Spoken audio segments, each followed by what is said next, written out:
All right, so since the announcement of Steam Deck last year, I've been searching for a new console, handheld gaming console that can give the Steam Deck a run for its money. And by searching, I found the onexplayer 1S. Let's talk about this device real quick. So the onexplayer you see in front of you is a handheld gaming console, of course, that runs on the Windows OS. It's capable of playing your Steam games, your Xbox Game Pass, and so much more. I mean, this thing is so big it makes the Nintendo Switch look like child's play. With a price point of about $1,300, this is a pretty expensive console. As a matter of fact, my wife kicked me out the bedroom and I'm forced to sleep in the living room for the time being. I guess women just don't understand that men who love gaming will spend above and beyond for any gaming console of their choice. But I guess I have to face the music now. Alright, jokes aside, let's talk about the specs. For the specs, this comes in two variations. It comes in the Ryzen 7 variation and the i7 variation respectively. For the size, you're looking at an 8.4 inch display panel, IPS panel, 10-point touch support with 2560 by 1600 resolution and a pixel density of 358 ppi. For the CPU, this version is the Ryzen 7 4800, carries 8 cores, 16 threads with base frequency of 1.8 GHz and can turbo up to 4.2 GHz. As for the features, this comes with a Thunderbolt standard equivalent 4.0 port, USB 3.0 port, USB-C, a headphone jack, and a micro SD card slot. That way it's easy for you to put games in there and enjoy it on the fly. As for graphics card, this carries an AMD Radeon Graphics 1750.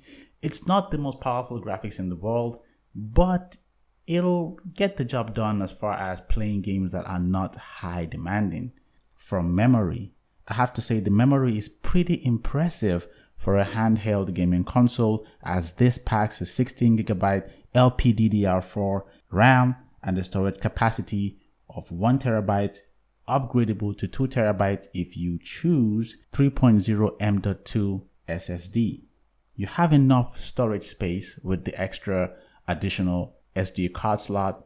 You have enough storage space to store both games and other things as well. And since it's a Windows PC, you can pretty much install anything from your productivity apps to your gaming apps to your anything basically that you want to install. It's just a computer on a gaming platform. So let's keep going with the specs. So this has twin vibrator motors that allows you to have nice haptic feedback on your games. As a matter of fact, playing Grand Theft Auto 5 was pretty interesting, and I have to say that I love the trigger feel. It feels really nice pressing that trigger button.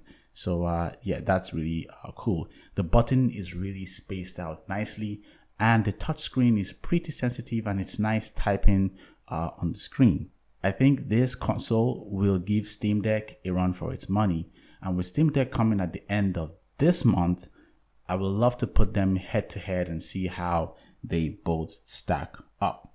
So in retrospect, this handheld PC gaming device can be used for any purpose you want it to be. You can have it as a productivity tool with an option to simply connect your mouse and keyboard if you feel, with the keyboard dock underneath the console. It's also very responsive, and I've said before that typing on it, the keys are really spaced out and the placement layout just works for me.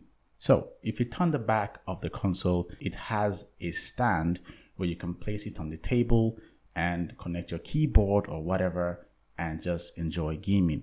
I tried installing Steam on it, and the good thing is installing Steam was kind of nice. I played GTA 5, but playing Cyberpunk 2077 on this thing, it's a very high demanding game and it didn't fare so nicely. As a matter of fact, I played it for about, I think, 10 minutes or less, and I just had to stop because it was unplayable. But I have to say, I was pretty surprised that it packed a punch playing GTA 5. It played it well, not to the best, but really manageable. I enjoyed playing it, as you can see right here. I was testing it out, going around the city, driving, seeing how the refresh rate stacks up, and seeing how the graphics looks on this PC.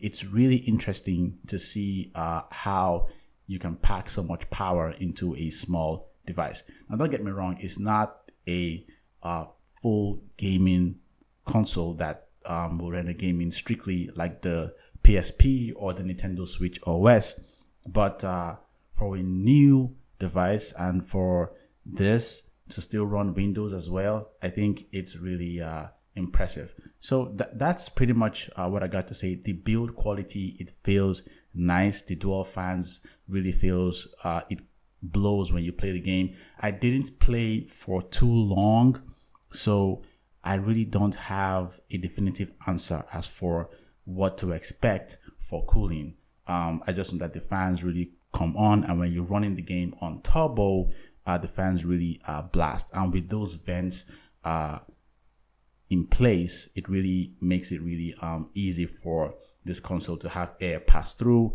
and air go out. So that way, when you're gaming for, let's say, long sessions like an hour or two, cooling is evenly distributed through the system, which makes it really nice. So that's really what I have to say about this console. Is it worth $1,300? If the price was a little bit dialed down, maybe to, let's say, 900 or less, let's say 700 range, yeah, I will be inclined to get it as a Christmas gift. But for $1,300, it's expensive. It's really expensive. But anyway, guys, that's what I have to say about this gaming console. I hope you like this video. This is a new channel, and I will have to say, if you are watching this right now, you are the real MVP, and thank you for stopping by. I would love to see you in my next video. By the way, drop a comment, tell me what you think about this console in front of you here, and I would love to see and read your thoughts, and I will respond as well. So thank you guys for watching the video. I will catch you guys in my next video. I am Ci-Pher, and I'm out. Peace.